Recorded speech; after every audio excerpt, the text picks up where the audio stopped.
wabarakatuh. Halo teman-teman semuanya. Perkenalkan nama saya Zainuddin Abbas.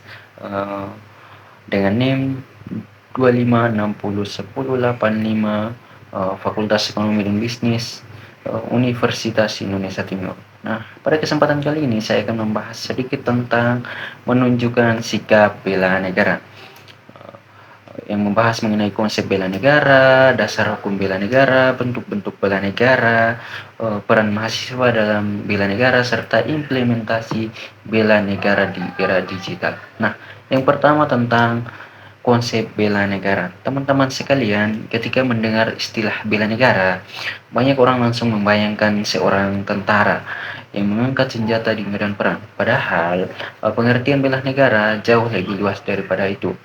Nah, bela negara merupakan sikap, perilaku, dan tindakan setiap warga negara yang dilandasi rasa cinta tanah air, kesadaran berbangsa dan bernegara, keyakinan terhadap Pancasila sebagai ideologi negara, serta kerelaan berkorban demi menjaga keutuhan negara kesatuan Republik Indonesia.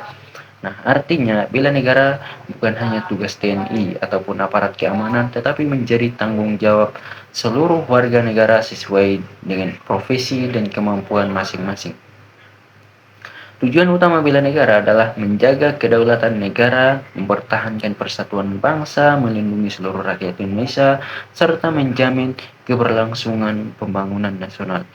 Dalam kehidupan sehari-hari, nilai-nilai bela negara dapat diwujudkan melalui sikap, disiplin, jujur, bertanggung jawab, menghargai keberagaman, serta melalui mengutamakan kepentingan bangsa di atas kepentingan pribadi. Nah, pembahasan kedua tentang dasar hukum bela negara. Pelaksanaan bela negara di Indonesia memiliki landasan hukum yang sangat kuat.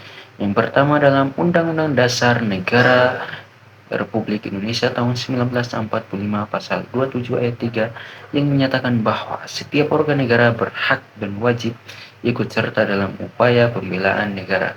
Artinya, bela negara bukan hanya hak, tetapi juga merupakan kewajiban seluruh warga negara.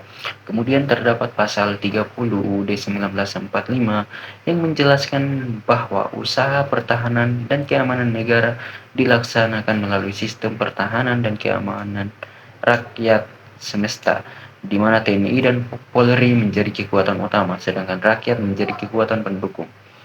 Nah, selain itu terdapat Undang-Undang Nomor 3 Tahun 2002 tentang Pertahanan Negara yang mengatur mengenai hak, kewajiban, dan peran warga negara dalam menjaga pertahanan negara. Dengan adanya dasar hukum tersebut, maka pelaksanaan bela negara memiliki kekuatan konstitusional dan menjadi bagian penting dalam kehidupan berbangsa dan bernegara. Nah, selanjutnya teman-teman, pada pembahasan ketiga tentang bentuk-bentuk bela negara. Secara umum, bela negara dibagi menjadi dua bentuk, yaitu bela negara secara fisik dan bela negara secara non-fisik.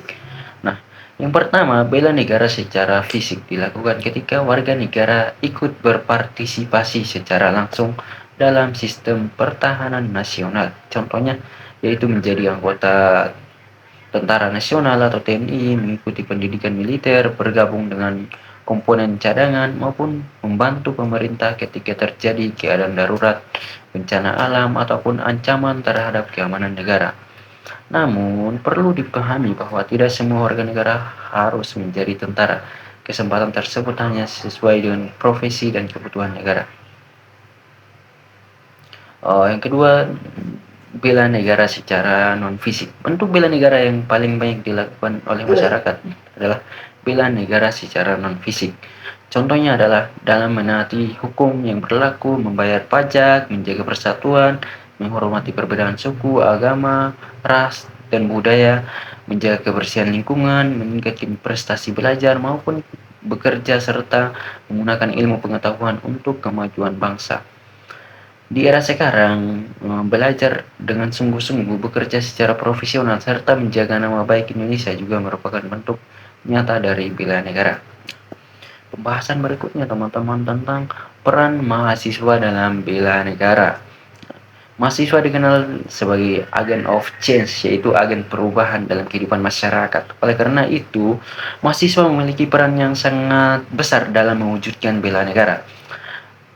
Karena pertama adalah memiliki sikap disiplin dan tanggung jawab baik dalam proses belajar maupun dalam kehidupan bermasyarakat. Peran kedua adalah menjaga persatuan dan toleransi. Indonesia terdiri dari berbagai suku, agama, bahasa, dan budaya. Mahasiswa harus menjadi contoh dalam menghargai keberagaman tersebut, sehingga tidak mudah terprovokasi oleh isu-isu yang dapat memecah belah bangsa. Peran ketiga adalah meningkatkan literasi digital dan bersikap anti-hoax. Saat ini penyebaran informasi sangat cepat melalui media sosial. Sebelum membagikan sesuatu informasi, mahasiswa harus memastikan bahwa informasi tersebut benar dan berasal dari sumber yang terpercaya. Peran berikutnya adalah memiliki sikap anti korupsi. Nah, ini sangat penting sekali teman-teman, mengingat negara kita saat ini adalah negara dengan korupsi tertinggi. Ya. Korupsi merupakan salah satu ancaman terbesar bagi pembangunan bangsa. Oleh karena itu, budaya jujur harus dibangun sejak berada di lingkungan kampus. Selain itu, mahasiswa juga harus memiliki tanggung jawab untuk melakukan pengabdian kepada masyarakat melalui kegiatan sosial, pendidikan, penelitian, maupun pemberdayaan masyarakat. Dengan demikian, ilmu yang diperoleh di bangku kuliah dapat memberikan manfaat secara nyata bagi masyarakat. Nah, yang berikutnya adalah implementasi bela negara di era digital. Teman-teman sekalian, saat ini kita hidup di era digital, sehingga bentuk ancaman terhadap negara mengalami perubahan. Jika dahulu ancaman banyak berupa fisik, maka sekarang ancaman juga datang melalui dunia maya. Misalnya penyebaran berita bohong atau hoax, ujaran kebencian, radikalisme digital, penipuan online, hingga kejahatan cyber. Oleh karena itu, implementasi bela negara di era digital dapat dilakukan melalui beberapa cara. Yang pertama, penggunaan media sosial secara bijak dan bertanggung jawab. Yang kedua, tidak mudah percaya terhadap informasi yang belum jelas kebenarannya. Yang ketiga, melakukan verifikasi informasi sebelum menyebarkannya. Keempat, melawan ujaran kebencian dan tidak ikut menyebarkan konten dapat memecah persatuan bangsa. Kelima, menyebarkan informasi yang positif, edukatif, dan bermanfaat bagi masyarakat. Nah, sebagai generasi muda, kita memiliki tanggung jawab yang besar dalam menciptakan ruang digital yang sehat sehingga media sosial dapat menjadi sarana pembangunan bangsa, bukan justru menjadi penyebab perpecahan. Sebagai penutup, dapat disimpulkan bahwa bela negara merupakan hak sekaligus kewajiban setiap warga negara. Nah, bela negara tidak hanya diwujudkan melalui kekuatan fisik, tetapi juga melalui tindakan sederhana dalam kehidupan sehari-hari, seperti menaati hukum, menjaga persatuan, meningkatkan prestasi, bersikap jujur, serta menggunakan media digital secara bertanggung jawab. Nah, sebagai mahasiswa, kita memiliki peran penting dalam menjaga keutuhan bangsa melalui pendidikan, pengabdian kepada masyarakat, serta pemanfaatan ilmu pengetahuan untuk kemajuan Indonesia. Semoga kita semua dapat menjadi generasi yang memiliki rasa cinta tanah air, menjunjung tinggi nilai-nilai Pancasila, dan mampu memberikan kontribusi terbaik bagi bangsa dan negara. Mungkin hanya ini saja yang dapat saya sampaikan teman-teman semuanya, kurang dan lebihnya saya mohon maaf. Wabillahi taufiq wal hidayah. Wassalamualaikum warahmatullahi wabarakatuh.